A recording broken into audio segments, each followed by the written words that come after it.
আচ্ছা, আমি দেখতে পারলাম যে এখানে একটি খাঁচার ভিতর একটি পাখি বন্দি করা আছে।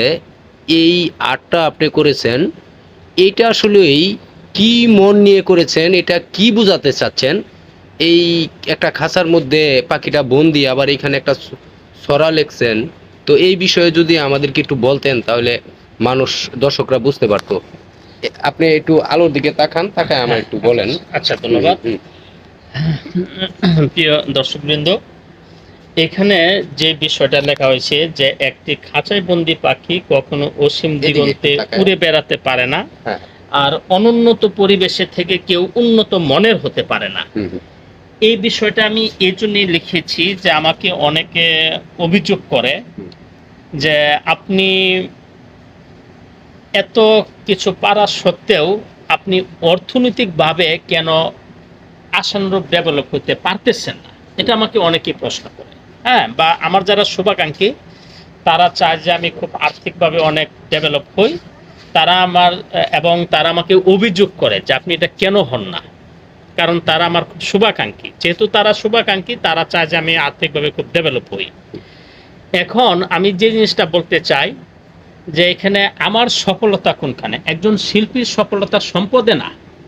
একজন শিল্পীর সফলতা হলো তার তার শিল্পকর্মের মধ্যে। এটা হলো এক। আর আরেক হইল যে তাদের যে অভিযোগটা যে আমি কেন ওই মানে গতানুগতিক অন্যান্য আর্টিস্টরা খুব অল্প যোগ্যতা নিয়ে আয়রাও, যেমন একজন আর্টিস্ট শুধু সে আর্ট করতে পারে, দোকানে দোকানে নাম লিখতে পারে, এইটুকু যোগ্যতা দেওয়া দেখা যায় যে সে ভারী গাড়ি করে ফেলতেছে। সেই তুলনায় আমার কোনো সফলতা নাই কেন? তো আমি যে জিনিসটা বলতে চাচ্ছি যে আমি আসলে এমন একটা, আমি তো বাংলাদেশের অনেক ডিস্ট্রিক্ট ঘুরেছি, অনেক ডিস্ট্রিক্টের মানুষের সাথে পরিচিত হয়েছি, আমি অনেক গরিব এলাকার মানুষের সাথে পরিচিত হয়েছি। আমি দেখেছি যে গাজীপুরের বাহিরে অন্য যে কোনো ডিস্ট্রিক্টের মানুষের মধ্যে যেটুকু সৌন্দর্য বোধ কাজ করে, আমাদের গাজীপুর মানুষের মধ্যে সেইটুকু সৌন্দর্য বোধ কাজ করে না। হ্যাঁ, যদিও এটা বলতে খারাপ লাগে, কারণ এটা অনেক সময় মানে নিজের উপরে এসে পড়ে, কিন্তু তবু বাস্তবতা এটাই যে এখন আপনি প্রশ্ন করতে পারেন যে তাহলে গাজীপুরের মানুষের মধ্যে সৌন্দর্যবোধটা নাই কেন? এটা দুইটা কারণে নাই। এক হইল যে প্রকৃত শিক্ষার অভাব, আরেক হইল সততার অভাব। হ্যাঁ, আর আরেক হইল মনে বিনয়ের অভাব।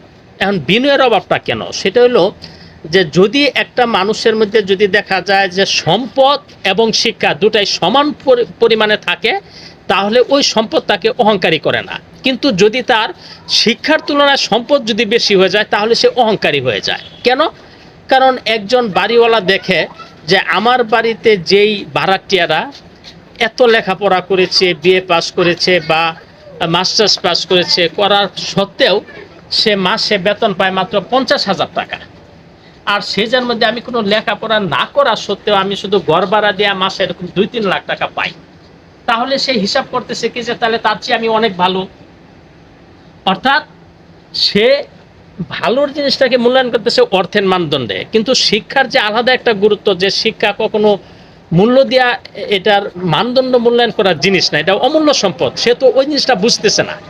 কাজেই দেখা যাচ্ছে কি যে গাজীপুরের মানুষের মধ্যে মানে শিক্ষার চেয়ে সম্পদ বেশি থাকার মধ্যে তাদের মধ্যে যে অহংকারটা তৈরি হচ্ছে, সেই অহংকারের কারণে সে কারো শিল্পকে মানে মূল্যায়ন করতে জানে না। আর এই মূল্যায়ন করতে না জানার কারণে আমি দেখা গেছে কি একজন শিল্পী হিসাবে প্রতিনিয়ত পদে পদে যেই সমস্ত এই প্রতিকূলতার মুখোমুখি হচ্ছি, যে সমস্ত অবমূল্যায়নের মুখোমুখি হচ্ছি, এই অবমূল্যায়নের কারণে দেখা যাচ্ছে কি যে আমি যতটা ডেভেলপ হওয়ার কথা আর্থিকভাবে আর কি, আমি তা হইতে পারতেছি না। তো একে তো হইলো সেটার প্রতি আমার খুব একটা আগ্রহ নাই, আরেক হইলো যে আমার পারিপার্শ্বিক পরিস্থিতি আমাকে সেটা খুব একটা সাপোর্টও করতেছে না। সেই জন্য আমি এই জিনিসটা এখানে লিখেছি যে একটি খাঁচায় বন্দি পাখি যেমন তার ডানা থাকা সত্ত্বেও, সে তার পুরা পৃথিবী ঘুরে বেড়ানোর ক্ষমতা থাকা সত্ত্বেও শুধু সে খাঁচায় বন্দি থাকার কারণে সে যেমন উঠতে পারতেছে না, আমার অবস্থা ঠিক তেমনি। আমার অনেক কিছু প্রতিভা থাকা সত্ত্বেও শুধু আমার যে পারিপার্শ্বিকতার যে একটা কি বলে প্রতিকূলতা, সেই পারিপার্শ্বিক প্রতিকূলতার কারণে আমি সেভাবে উঠতে পারতেছি না। হ্যাঁ, তাহলে এই জন্য আমি এই জিনিসটা এখানে লিখেছি। আচ্ছা, এই জন্য ওই আপনার দিকটা বিবেচনা করে হ্যাঁ, আপনি এই হ্যাঁ, এই জিনিসটা, জিনিসটা আর্ট হ্যাঁ, করছেন। হ্যাঁ। তবে আমি দেখতেছি অর্থাৎ আমি একটা বোঝাতে চাচ্ছি হ্যাঁ। যে একটা পাখি যেমন ভাবে তার খাঁচায় বন্দি, আমিও তেমন আমার পরিবেশের প্রতিকূলতার কাছে আমি একজন বন্দি। তাহলে এই যে একটা ছড়া লেখছেন আপনি, এই ছড়াটা আপনি ওই আমার দর্শককে একটু আপনার নিজের মুখে পড়ে শোনান। আচ্ছা, একটি খাঁচায় বন্দি পাখি কখনো অসীম দিগন্ত অর্থাৎ বিশাল খোলা আকাশ, হ্যাঁ, দিগের যেখানে গিয়ে শেষ হয়ে গেছে এটাকে অসীম দিগন্ত বলা হয়, কখনো অসীম দিগন্তে উড়ে বেড়াতে পারে না, আর অনুন্নত পরিবেশে থেকে কেউ উন্নত মনের হতে পারে না।